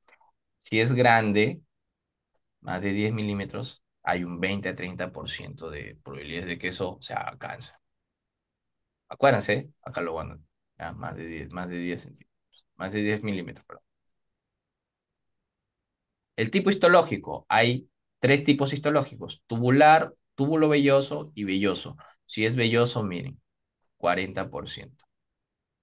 Por eso yo les digo, cuando aprendan esto, si la tienen grande y peluda, porque el velloso tiene factor de riesgo para cáncer. Y ahí no se van a olvidar. ¿Ya? Si la tienen grande y peluda, riesgo para cáncer. ¿Por qué? Porque usualmente se confunden. ¿Era velloso o túbulo velloso? Y ahí tienen la duda. No, el velloso, la peluda, ¿ya? La peluda es el factor de riesgo, 40% de cáncer. Y grande es más de 1 centímetro. Si tiene un pólipo grande y peludo, ese es factor de riesgo para cáncer, ya no se van a olvidar. Y el otro es el grado de displasia. Obviamente que hay displasia de bajo grado y la de alto grado. ¿Cuál es la que va a dar cáncer? La de alto grado, pues está de más decirlo. Este ya es papaya. Y incluso la displasia de alto grado ya es sinónimo de carcinoma intraepitelial. Es el punto medio, ya un pasito más y esto ya es un cáncer, pues, ¿no? Entonces esto ya se debería considerar como un cáncer.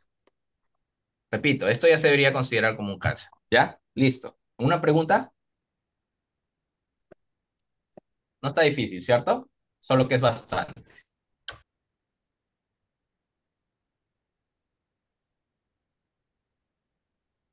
Listo. Acá, yo es verdad que ahorita tengo guardia, así que ya tengo que ir, pero acá les dejo algunas preguntas. Estas son preguntas de NAM. No vayan a ser felices con estas preguntas. Estas preguntas de NAM usualmente son nivel kinder, ¿ya? La dificultad, el NAM usualmente da preguntas bastante fáciles. El problema es de que son tantas cosas que te pueden preguntar que uno las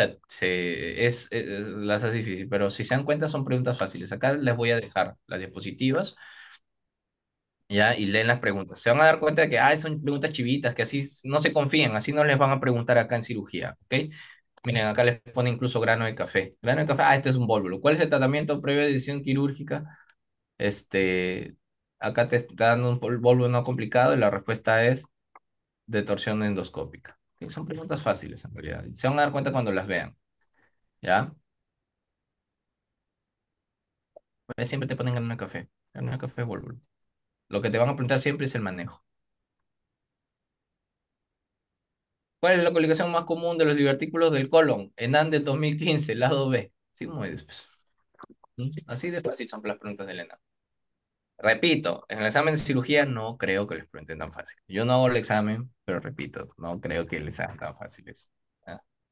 Y acá les dejo una lista de preguntas. Ya, esas son todas las preguntas de colon que he encontrado, ¿ah? No solo de divertículos o de vólvulos, sino que son todas las de colon que encontraron en la ENAM hasta el 2020, creo. 2000, por ahí. Igual les dejo acá una pizarrita de las cositas que deben de saber, ¿ya? Estos son los verdaderos y falsos, malformación más frecuente. Ya esto no les dije. Malformación más frecuente del tracto intestinal, y esto ya lo han debido ver, divertículo de Meckel. Aunque ese es el intestino delgado, pero ya saben, malformación más frecuente del tracto intestinal, del divertículo de Meckel, que es 2% de toda la población tiene divertículo de Meckel. Y también te suelen preguntar cuál es la mucosa ectópica más frecuente, creo que es páncreas. Páncreas o gástrica, una de esas dos. Localización más frecuente de enfermedad diverticular, sigmoides. Caso clínico de diverticulitis aguda, ya se los he dicho. Causa de hemorragia digestiva masiva más frecuente, diverticulosis. Segunda causa de hemorragia digestiva más baja, más frecuente. Ya esto no les dije. ¿Cuál es la segunda causa de hemorragia digestiva masiva baja, más frecuente?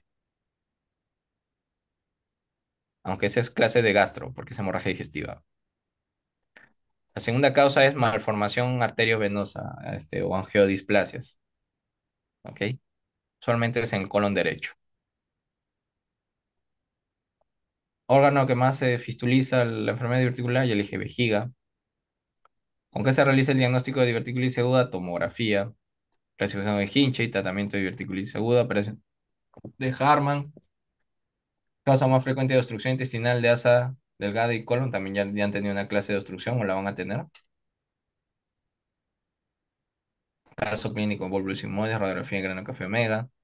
Complicado o no complicado, síndrome de Gilby, definición, caso clínico, microorganismo relacionado al megacolon tóxico, Clostridium difficile.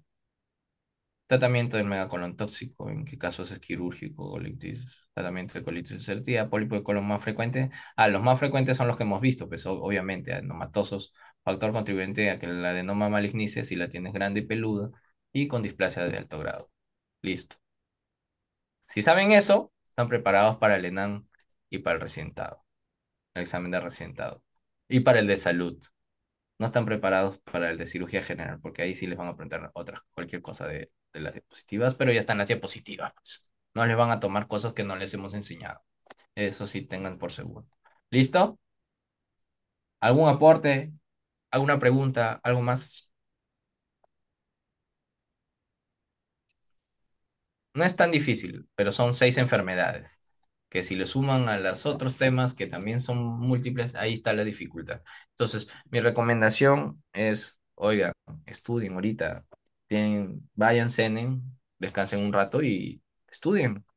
Esto lo aprenden en 2, 3 horitas, yo creo. No hay mucha información. Hagan sus resúmenes, sus diapositivas, qué sé yo, pero no estudien a último momento, no estudien a último momento, porque créanme, son temas. Peor, ustedes están asustados, pues, ¿no? Ustedes están asustados. Si es que están jalados o están en el limbo en limbo estamos hablando entre un 9 a un 13, están con la inseguridad, si tienen menos de 9 están preocupados, obviamente va a ser. Y si tienen más de 13 14 15 ya prácticamente está asegurado, no bajen su promedio ponderado. ¿Por qué? No, doctor, que yo no quiero ser el primero. Sí, ahorita no quieres ser el primero, pero cuando tengas que escoger una plaza de Minsa, definitivamente pues, vas a haber querido haber tenido un punto más, un punto, 1 o 2 puntos más. Por eso les digo, estudien y no bajen su ponderado, porque el ponderado sirve, solo que ustedes no lo saben hasta que escogen internado. Por si acaso, yo soy coordinador de sedes de internado, si les caigo mal, otra vez me van a tener que ver ahí, ¿ya? Y ahí sí es donde yo los veo sufrir, porque la plaza, porque mi compañero, y ahí sí ya no hay amiguitos. Ahí los best friends ahí ya hasta se sacan las uñas por tratar de tener una mejor plaza. No esperen a eso, ¿ya? Listo. Yo creo que con eso hemos concluido. Si no hay preguntas, nos vemos. Buenas noches. Otra Gracias. pregunta. Antes de que se vayan, tenemos que recuperar la clase de cáncer de colon. ¿Verdad que ahorita yo estoy de guardia, le he dicho que me cubran ahí una horita y yo ya tengo que ir? Es una clase, no es muy grande porque son 3 patologías, pero ¿cuándo las podríamos, y ahorita meterles también cáncer, ya hasta ahorita están colapsando, están convulsionando. Entonces, de hambre, de sueño y etcétera. Entonces, no es un buen momento para presionar. ¿Cuándo podríamos recuperar esa clase? Yo tengo que recuperar también 2 clases, que creo que va a ser el día domingo, No, pero ya teleclases no. y hay que recuperar esta clase de 1 hora y media que falta cáncer de... ¿A qué hora? ¿A qué hora es, pues, por eso?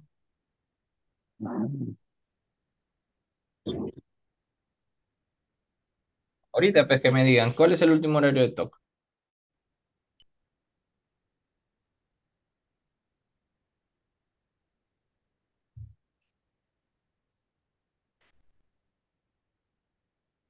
Ya. Entonces, ¿puede ser a las 9 o no? Igual que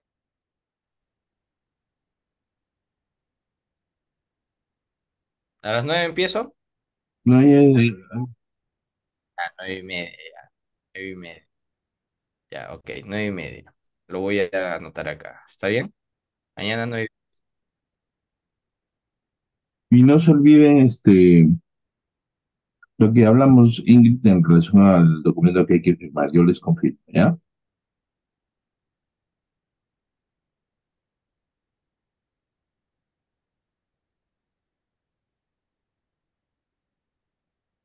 Bien, ok. ¿Qué vamos a hacer entonces, chicos? Ya. Si tienen alguna pregunta, tienen mi teléfono. Igual preguntan ahí cualquier cosa por WhatsApp. ¿Listo? Hasta luego. Gracias, buenas noches.